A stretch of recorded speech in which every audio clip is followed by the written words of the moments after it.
este, pentru marea cuvință a sfințenii tale, pe tine a te lăuda, ți a țânta, pe tine a te binecuvânta, ți a ne închina, ți a ți mulțumi, pe tine a te slăvi, Cel ce singur ești Dumnezeu adevărat, și ție să aducem această slujbă a noastră, cu inimă înfrântă și cu sufletul smerit, că Tu ești Cel ce ne-ai dăruit nouă cunoașterea adevărului Tău, și cine este în stare să grăiască puterile Tale, să facă auzite toate laudile Tale, să spună toate minunile Tale în toată vremea, Stăpâne al tuturor, Doamne, al cerului și al pământului, și a toată făptura cea văzută și cea nevăzută, Cel ce șezi pe scaunul slavei și privește adâncurile, Cel ce ești fără de început, nevăzut, neajuns, pururea fiind și același fiind Tatăl Domnului nostru, Iisus Hristos, al Marelui Dumnezeu și Mântuitorului nostru, nădejdea noastră, care cu chipul bunătății Tale ești percepe asemenea chipului care în sine te arată pe tine, Tată, cuvântul viu, Dumnezeu adevărat, înțelepciune mai înainte de veci, viață, sfințire,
Începătorul vieții, făcutul sa începătură celor adormiți, întâi născut din morți, ca să fie însuși începătorul tuturor toate, și suindu-se la ceruri, așezut de-a dreapta slavei Tale, într-o înălțime care iarăși va să vină ca să răsplătească fiecăruia după faptele sale, și ne-a lăsat nouă aducerea minte de patima sa cea mântuitoare, acestea pe care le-am pus înainte, după poruncile Lui, că vrând să meargă la cea de voie și poruncă pomenită și de viață făcătoare moartea sa, în noaptea în care s-a dat pe sine însuși pentru viața lumii, luând pâinea în sfintele și preacuratele sale mâini, arătând-o ție lui Dumnezeu Tatăl, mulțumind, binecuvântând, sfințind și plângând, a dat Sfinților Săi ucenici și apostoli, zicând, luați, mâncați, acesta este trupul meu,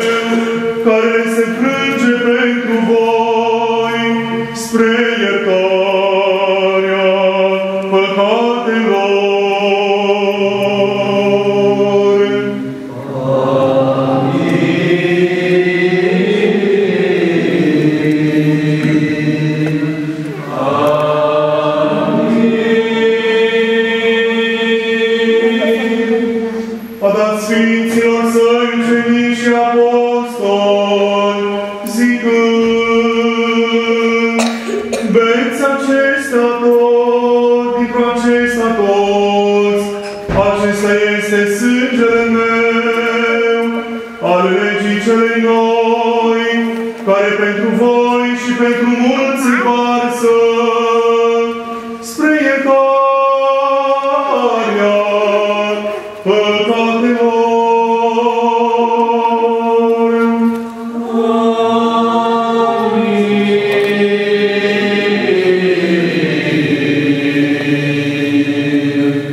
că ori de câte ori veți mânca pâinea aceasta și veți bea din paharul acesta, moartea mea vestiți, învierea mea mărturisiți. Deci pomeniți și noi, stăpâne patimile, cele mântuitoare, crucea cea făcătoare de viață, învrocarea cea de 3 zile, învierea cea din morți, înălțarea la ceruri, șederea de-a dreapta a ta, a lui Dumnezeu Tatăl, și slăvita și înfricoșătoarea lui a doua venire. Ale tale, dintr-o ale tale, ție-ți aducem de toate și pentru toate.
Cristo Dio fidiamo.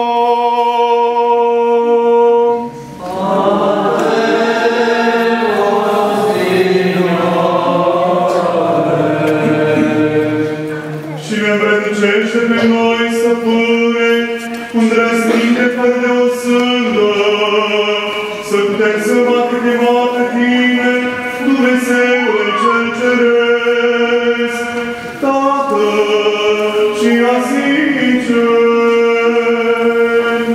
Tatăl nostru care ești în cer, sfințească-se numele Tău, vie împărăția Ta, facă-se voia Ta, precum în cer, așa și pe pământ. Pâinea noastră cea sfătință, dă-ne nouă astăzi și ne iartă nouă greșalele noastre, precum și noi iertăm greșiților noștri. Și nu ne duce pe noi în ispită, ci ne izbăvește de cel viclean. Padre nostru che sei in cieli, sia santificato il tuo nome, venga il tuo regno, sia fatta la tua volontà, come in cielo così in terra. Dacci oggi il nostro pane quotidiano e rimetti a noi i nostri debiti, come noi rimettiamo ai nostri debitori. E non ci indurre in tentazione, ma liberaci dal male. Amen. Poiché a te sventa gloria, potenza e adorazione, al Padre, al Figlio e al Spirito Santo, ora e sempre e nei secoli dei secoli.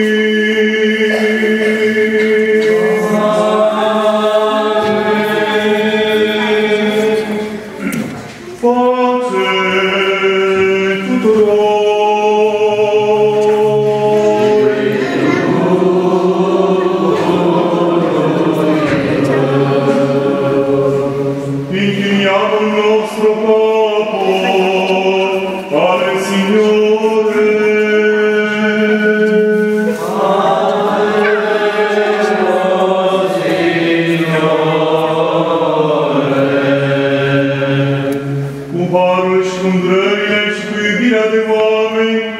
care nu i-a născut Fiului Tău, cu care întrebuiești binecuvântat, împreună cu Preasfântul, Bunul și de viață Făcătorului Tău Duh, acum și pururea și în vecii vecilor.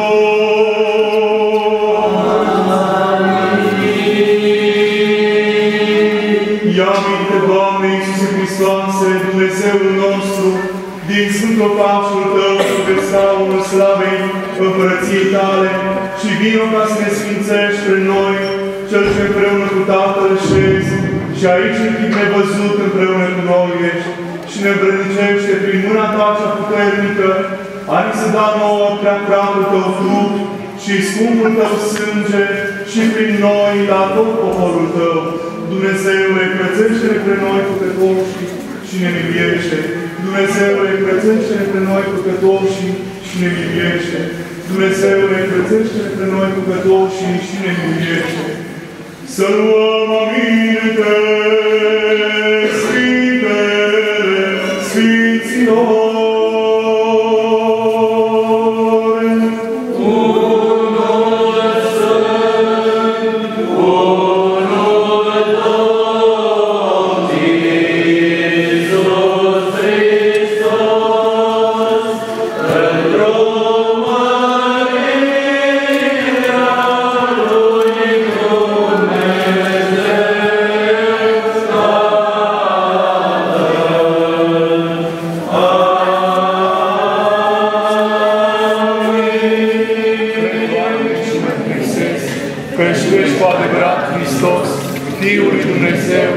Care ai venit în lume să mântuiești pe cei păcătoși, dintre care cel dintâi sunt eu.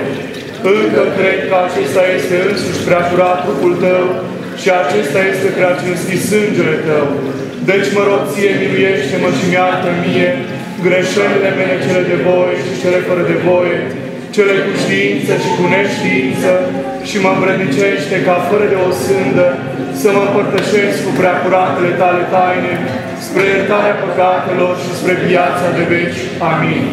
Cinei Tale cele de taină, astăzi Fiul lui Dumnezeu părtaș mă primește, căci nu voi spune vrăjmașilor Tăi taina Ta, nici sărutare îți voi da ca Iuda, și ca tâlharul mărturisindu-mă stric către Tine, pomenește-mă, Doamne, când vei veni într-o împărăția Ta.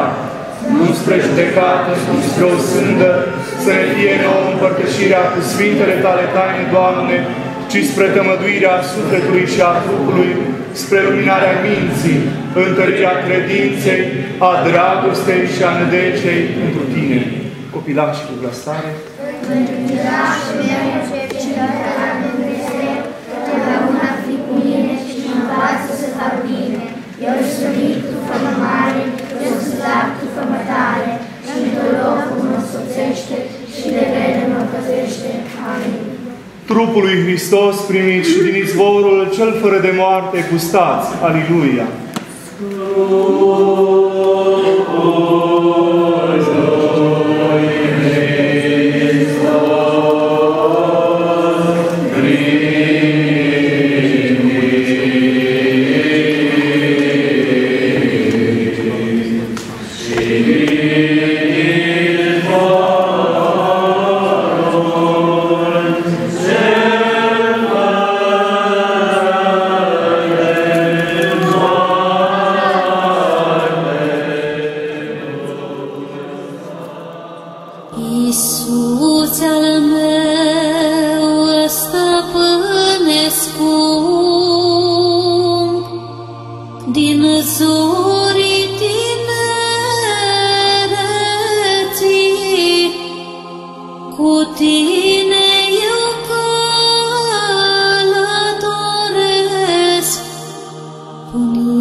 Zori de zi când mă trezesc,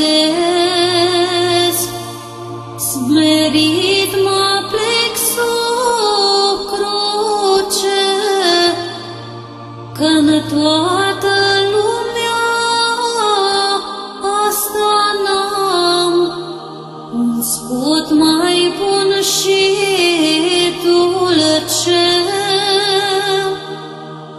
că-n lumea asta eu nu am, un scut mai bun și dulce. Când plec pe un drum îndepărtat, Iisuse, ești cu mine și fie drumul cât de greu, e așa ușor cu tine. Și fie drumul cât de greu, e așa ușor cu tine. Când am de suferit un chin, Tu, Doamne-mi dai putere